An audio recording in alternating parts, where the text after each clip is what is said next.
The lock on Barracks 12 was not listed on any camp inventory, and when Patton saw the fresh scratches around the doorframe, he ordered the guard captain to hand over the key in front of every prisoner in the yard. But the captain claimed the key had vanished that morning, and before anyone could answer, a weak tapping began from inside the sealed building, slow enough to sound accidental, steady enough to make every man turn toward the door. The camp had already been searched once before sunrise, but Barracks 12 remained untouched because the duty log claimed it was empty, disinfected, and sealed after a lice outbreak. The paper looked official, the red stamp looked real, and the guard at the steps repeated the same explanation to every officer who came near the door. A German prisoner carrying laundry stopped near the fence and dropped a folded shirt into the mud. He did not speak, but he looked at the locked barracks, then at the infirmary wagon beside the mess hall, and that small movement was enough for a young American lieutenant to notice. The lieutenant ordered 2 MPs to check the rear windows, and they found every shutter nailed from the outside with new boards. One board still showed clean wood where the hammer had struck, while the dust beneath it had not settled, proving the ceiling had been done recently. The guard captain arrived quickly, too quickly, with 2 sergeants behind him and a clipboard pressed flat against his chest. He told the lieutenant the building was contaminated and warned him that opening it would risk the whole camp, but he blocked the steps with his body while speaking. The lieutenant asked for the medical order, and the captain produced a paper signed by a camp doctor who had been transferred 3 weeks earlier. The date on the order was yesterday, and the lieutenant's expression changed when he saw the dead signature still being used to close a living building. A line of German POWs gathered along the wash fence, pretending to collect buckets while watching the door. One prisoner suddenly stepped away from the others and pointed at the ground under the barracks wall, where a strip of torn blanket had been pushed through a crack and hidden under straw. The lieutenant pulled the strip free and found 3 names written on the cloth in pencil, each followed by a barracks number that did not match the camp roster. The guard captain tried to snatch it from his hand, but an MP stepped between them and raised his rifle across his chest. The first tapping came before anyone spoke again. It struck from inside the wall, then stopped, then struck twice more near the lower boards.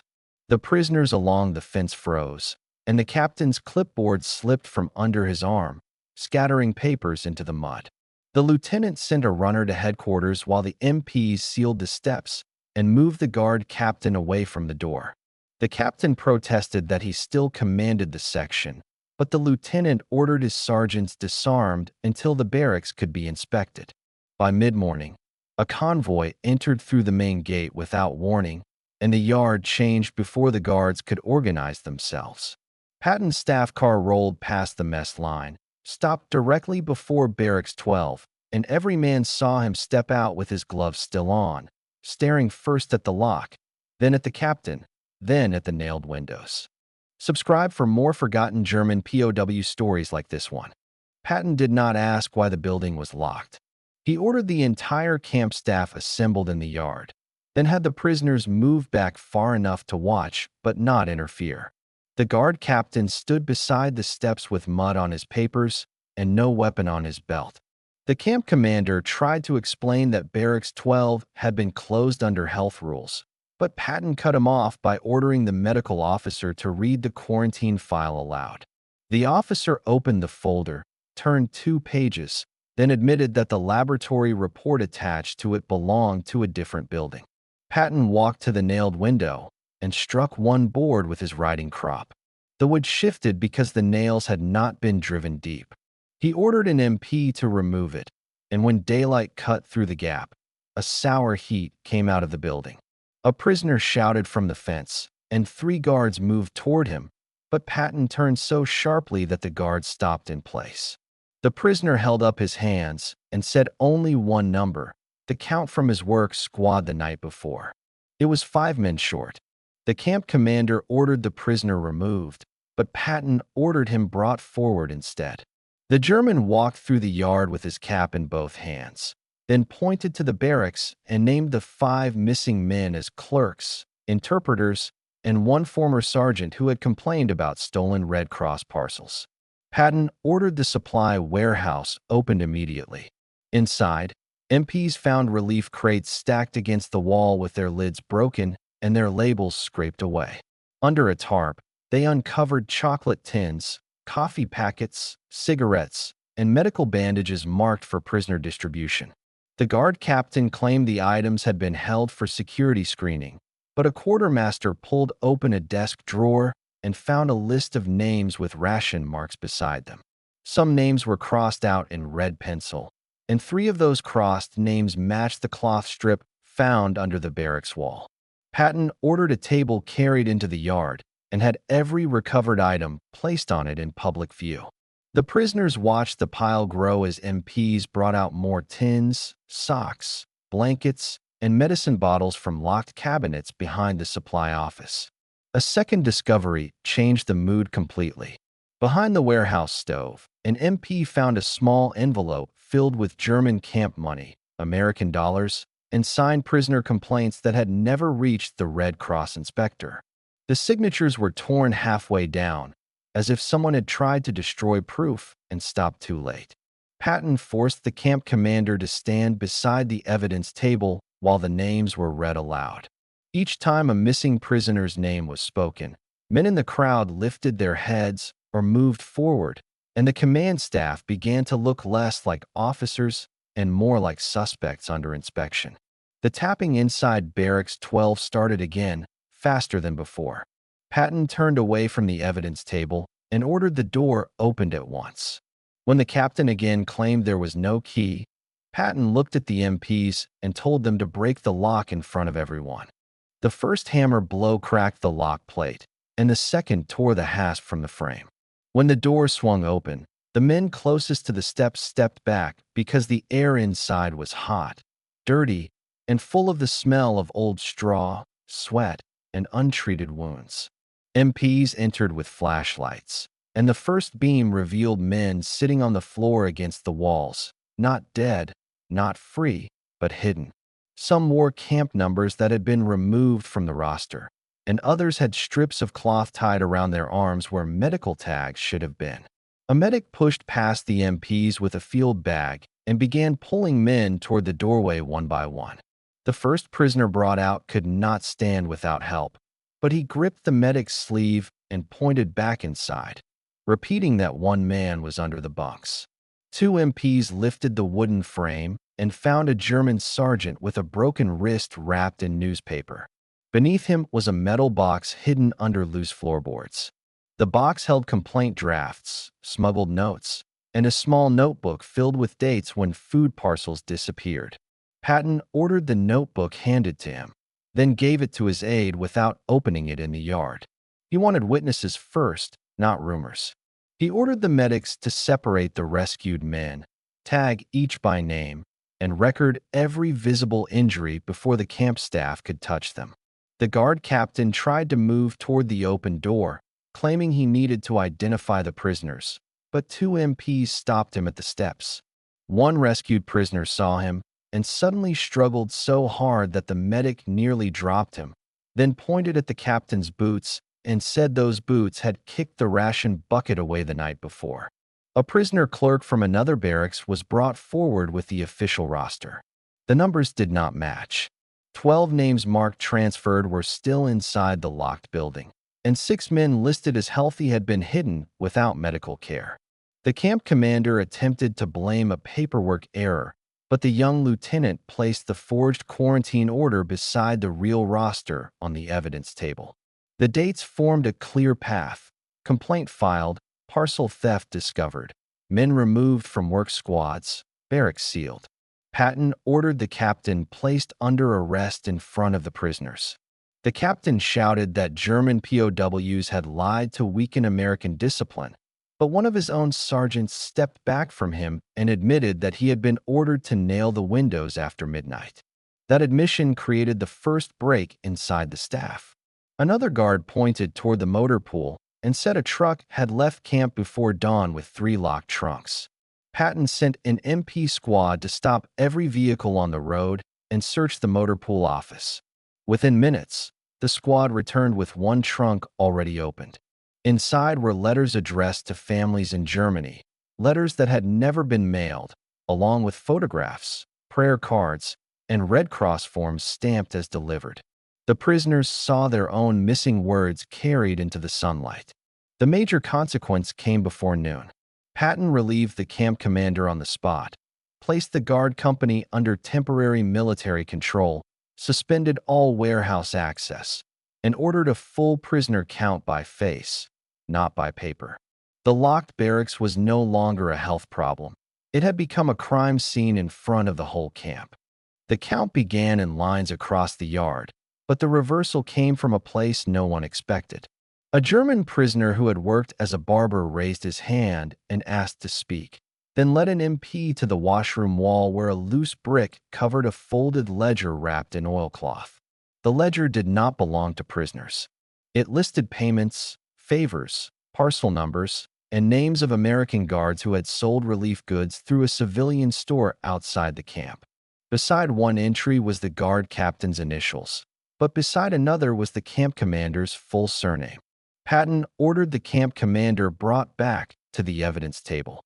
The man arrived without his cap, still insisting that he had been deceived by subordinates, until the ledger was placed in front of him and a page was turned to a payment made on the same day he signed a warehouse inspection. A jeep returned from town with two MPs and a civilian shopkeeper sitting between them. In the back were unopened Red Cross tins, German letters, army blankets, and morphine ampoules hidden under sacks of flour. The shopkeeper pointed at the commander before anyone questioned him. The entire yard shifted. The story was no longer about one cruel captain hiding prisoners. It was a ring, and the sealed barracks had been used to bury the men who could prove it. Patton had the evidence table moved closer to the command office, so every officer had to walk past it. The guard captain saw the commander exposed and tried to save himself. He shouted that the commander ordered the removals, chose the men, and told him to make the building look diseased. Patton let him speak long enough for the stenographer to record every word, then ordered him silent. A medic interrupted with urgent news from the infirmary tent. One rescued prisoner had a fever rising fast, and another had internal bleeding from an injury that had been ignored for days. Patton ordered an ambulance convoy prepared and demanded a list of every man who had been denied treatment. The camp doctor's assistant produced a second hidden file from beneath a medicine cabinet. It showed requests for treatment marked delayed, denied, or security risk. Several notes carried the commander's initials, and one note stated that complaining prisoners should be kept away from inspectors until morale improved. Patton forced the commander to read that line aloud. The commander's voice failed halfway through, but Patton ordered him to finish it so the prisoners, guards, medics, and officers could hear the words that had turned sick men into evidence to be hidden. The major reversal became public when Patton ordered the prisoners from Barracks 12 moved not to punishment, not to isolation, but to the officers' mess hall, where clean blankets, hot soup, and medical beds were prepared under armed MP protection. The command staff watched as the men they had buried behind a locked door were carried into the best building in camp. Then Patton turned the humiliation outward. He ordered the removed commander, the captain, and the implicated guards to stand beside the evidence table while the stolen parcels were counted back into prisoner supply. Every crate number was read aloud, every signature checked, and every man in the yard saw power move from the guilty officers to the witnesses they had tried to erase. The final event began after sunset, when the ambulance convoy was ready to leave and the camp seemed secured. An MP at the north fence caught movement near the drainage ditch, then fired a warning shot as two implicated guards tried to push a canvas bundle through the wire. The bundle split open when it hit the ground. It was not food or money. It held the missing master file from the camp office, the original prisoner complaints, photographs of injuries, and a transfer order that would have sent the men from Barracks 12 to another facility before the Red Cross inspection. Patton ordered the floodlights turned on and had the entire north fence searched. In the ditch, MPs found fresh boot prints, a burned envelope, and a torn strip from a medical form bearing the name of the prisoner now fighting for his life in the infirmary tent. One captured guard confessed that the transfer truck had been scheduled for midnight. The hidden men were to be removed as disciplinary prisoners, the forged quarantine destroyed, and the barracks reopened in the morning as if nothing had happened. The locked door had only been the first part of the plan. A shout came from the mess hall, and medics carried the injured German sergeant toward the ambulance. He was conscious long enough to recognize the transfer order when an MP passed with the recovered file. He lifted his bandaged hand and confirmed that he had been forced to sign a blank paper days earlier. That confirmation made the case irreversible. Patton ordered the blank paper transfer system shut down across the camp, seized every office stamp, and placed an MP at each file cabinet.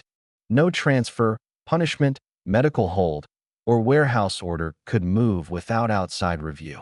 The former commander attempted one final defense, claiming the entire scandal would damage Allied honor if exposed. Patton moved close enough for the prisoners in the nearest rows to hear him, and said the damage had already been done when American uniforms were used to starve men behind a locked door. A military photographer arrived under orders and began documenting the evidence table, the broken lock, the nailed windows, the recovered parcels, and the rescued prisoners entering ambulances. The guilty officers could no longer reduce the scene to testimony, because the camera turned every object into a permanent record. Before the convoy left, Patton ordered the lock from Barracks 12 removed and placed in a sealed evidence bag. Then he had the door taken off its hinges completely, carried across the yard, and laid beside the evidence table as the largest proof of what had been hidden. The ambulances rolled out under armed escort, followed by a truck carrying the seized files and a jeep holding the arrested officers. The prisoners did not cheer because the moment was too heavy for celebration, but they stood in rows and watched the men who controlled the camp leave through the gate as prisoners of their own crime. By morning, Barracks 12 was no longer a barracks. It was marked as an investigation site, guarded by MPs, and forbidden to the old staff.